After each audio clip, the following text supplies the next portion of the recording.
Hi, I'm Seth. Hi, I'm Savannah. I've been in 3CR since about 2016. I've also been in 3CR since 2016. So I think coming into 3CR, I was a very broken person. I didn't really have an identity. I think I was very bonded to my anxiety, and I had a lot of issues with the way I dealt with food and my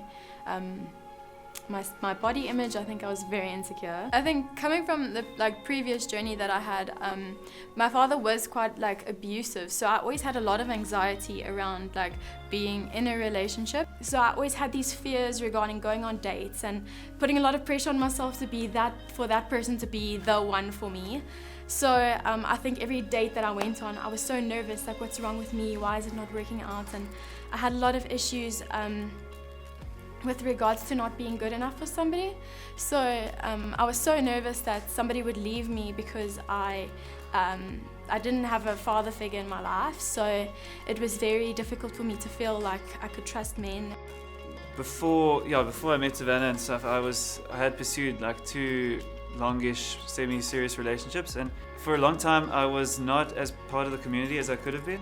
Pursuing a relationship or any real life challenges or life situations, life decisions outside of community opens you up to inventing your own relativistic kind of set of beliefs and way of doing things. And I think doing that with the notion of it's not hurting anybody is a very dangerous thing and a very hurtful thing for a lot of people. You invent your own boundaries, you invent what you decide is sin and what is not sin.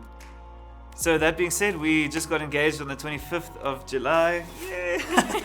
After knowing each other for just over a year and dating for around 11 months.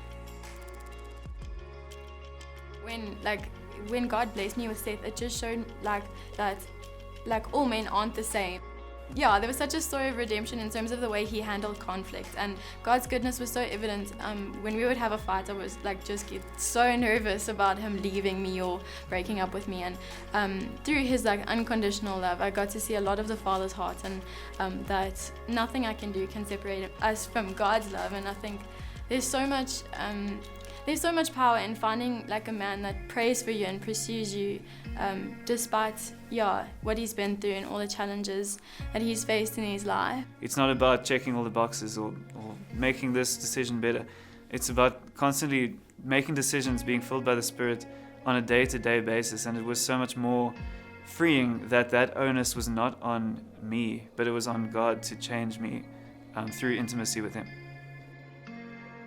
God is building the church Whilst building his church.